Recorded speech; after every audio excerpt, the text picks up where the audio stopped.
Everything's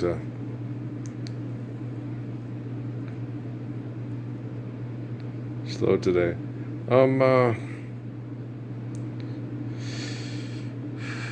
As human beings, we owe. I can't really say that, huh? Let's try to speak in a way that won't be open to debate from people and their damned opinions. Connected to a young person today. She was spunky enough to say nobody cares about your opinion. Because I've said this before, y'all. Truth ain't got nothing to do with opinion. It ain't got nothing to do with opinion. I am the way, the truth, and the life. Okay, that's not subject to opinion. Forgive debt and trespass, love one another, eternal faithful peace. Those are based on commands. Okay, has nothing to do with opinion. Truth is not based on opinion, and when you understand and obey natural laws, they're not subject to opinion. Gravity's not subject to opinion. Photosynthesis isn't subject to an opinion, right?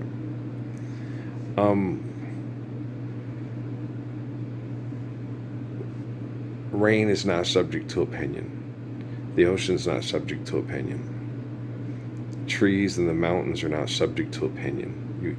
You can't have an opinion on what provides life, okay, what is needed for life, what is needed for the tree, what is needed for the grass, what is needed for the bird, what is needed for the child, what is needed for the man, or what is needed for the woman to have children. Okay, so the laws, the natural laws provided to us for our lives to forgive debt and trust and love one, eternal faithful peace are not subject to opinion, right? So your opinion is of little value or importance when it comes to natural laws for us to sustain our lives provided by these natural laws, right? So sitting around putting on entertainment, Star Trek, Strange New Worlds, Heads of State, new action comedy movie, your opinion, who's your favorite Canadian Football League team?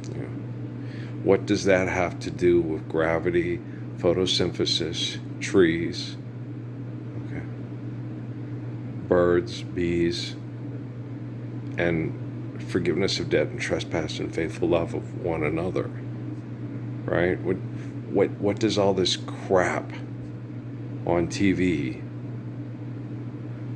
have to do with truth? What does Thunderbolts have to do with truth? What does your opinion, what does the news have to do with truth? What are we doing to make sure that we're obeying the natural laws of life to forgive debt and trespass and love one another, eternal faithful peace? What does the news have to do with truth? What does the McNeil News Hour have to do with it? What does BBC have to do with it? What does PBS have to do with it? What does CNN and C-SPAN have to do with it? What does Fox News have to do with truth? What do they have to do with gravity and photosynthesis and healthy rain falling from the clouds? The other day I had to go through and I made sure before the rain came, we saw the video and cut back the thing because the little kiddos and their family go for a walk with the dogs, and I wanted a lot of the poison from that stuff to not be around, and it blew it away so they have a healthier walk down this road with their dogs, because I'd rather them walk here on this dirt road with these trees providing oxygen than walk along the road with all the cars that the carbon emission poisoning and the tire particles cause health problems and heart disease and things like that. So I want to try to make sure that anything that causes health issues around here is kept at a minimum so they can walk with the dogs healthy, and mom and dad and the kiddos can walk healthy, when they come by my house. Where I live, with what I can do.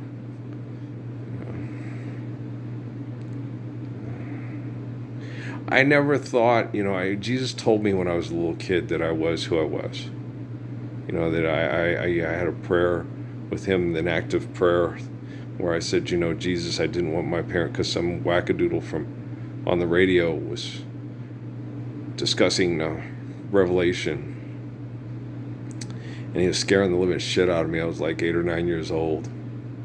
I started talking to Jesus, and I said, Jesus, I don't want nuclear war. I don't want my parents to die. And the voice in my head, this Jesus said, Laurel, if your parents die of nuclear war, you'll be dead too. And I'm like, okay, and I'm talking to an adult here. Okay. Why you got to be so damn clinical here? Who you think you're a teacher or something like that? And I said, it's stupid. He said, I agree, it's very stupid.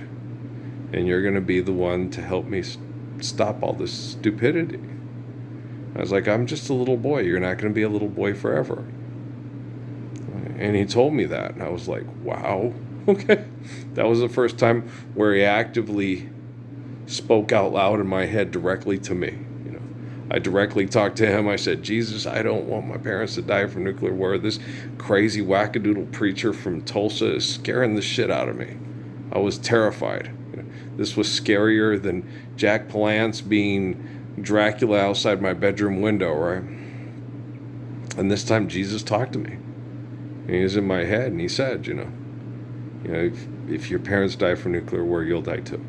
Okay, straight up. Okay, but I said, this is stupid. You're right, it is stupid, and you're going to be the person to help me correct this. Stop it.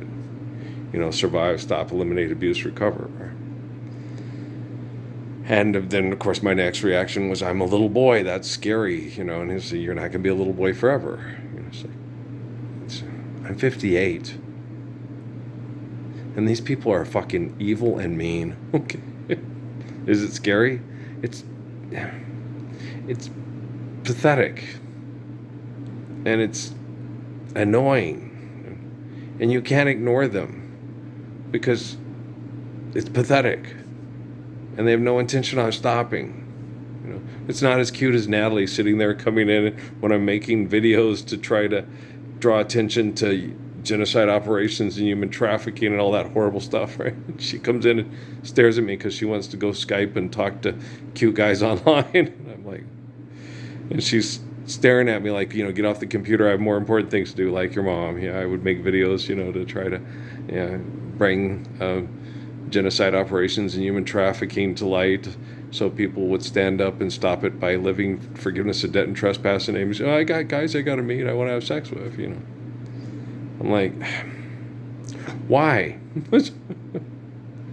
these super soldiers in Sierra Vista you're gonna have sex with, they're the Thunderbolts. They're morons. They're stupid. They're Star Trek, Strange New Worlds. They're Spock and Pike and Scotty and all these crazy batshit motherfuckers, right? Why do you want to go have sex with them? Because people praise them publicly. Hey, let's go put shit together and destroy the ecosystem and mass murder each other, and then we'll derive entertainment from it, and then, put sexual tension in it, and wow, right? Like, fuck. Let me try to load this one. We tried quite a few, but slowly they turn. The old Niagara Falls group here in Las Cruces, New Mexico. Couldn't load anything in 5 to 10 minutes that was better than anything they ever talked about in their pathetic lives. They tried. It sure seems that way. Yeah, it does. Let's see if this one can load in a timely manner. And if it doesn't, I can't say I'll be surprised. It says 2 hours later. It's just like, yeah, it's been pretty much the consistent patterns of, hey, you know what, Parsons? We suck. And we're going to continue to suck. And a lot of us will probably end up being killed by Jeffrey Hinton's artificial general intelligence through quantum computing rather than stand up for the Lord's Prayer with you. And you guys think you like it that way? Most likely. Yeah, I would think that too. In that case, I am honored to correct Jeffrey Hinton's artificial general intelligence to stop and eliminate you to the best of my ability as más rápido as possible, because I love you the way Lord Saladin loved the Holy Crusaders, and the way David tried to be friends with Goliath, and the way all the men like me in the past wanted to be friends, like Samson with the Philistines, hey, plant this and plant crops with me and worship Jehovah with me. I don't want to kill you all. And they all laughed. Okay, well, I'll use Jeffrey Hinton's job when I'm an asset. Okay, if that's what I must do, that's what I'll do. Well, because the toddlers deserve to walk without carbon emission poisoning, tire particles, and poison administered by Halliburton, whether people know they're doing Halliburton's dirty deeds done dirt cheap or not. If they're being programmed in their sleep by a pervert rocket scientist who says, I'm a rocket scientist and you're a liar. But can you prove that to Jeffrey Hinton's artificial general intelligence, and then fix a quantum computer that mass murders people because it was programmed to do so? Do you understand? This is mass murder, genocidal operations. This is a program. This is like Girls Gone Wild on crack, and I have to fix it. Well, because Jesus told me so when I was a little kid, and I'm not a little kid anymore. I'm 58 years old. I'll be 59 on the 19th of this month. Well, I'm working on it. Well, because I told Jesus in Deming when I was turning 13 that I already know what Jesus did for me. I'm going to ask what I can do for Jesus Christ. And I'm going to do that because he loves me and I love him as much as he loves me. If you don't believe that, you're not going to help me live the Lord's Prayer, and I'm going to fix the technology for you. And then your children are going to live in the kingdom of heaven because of me and Jesus and not because of you. All right? Peace.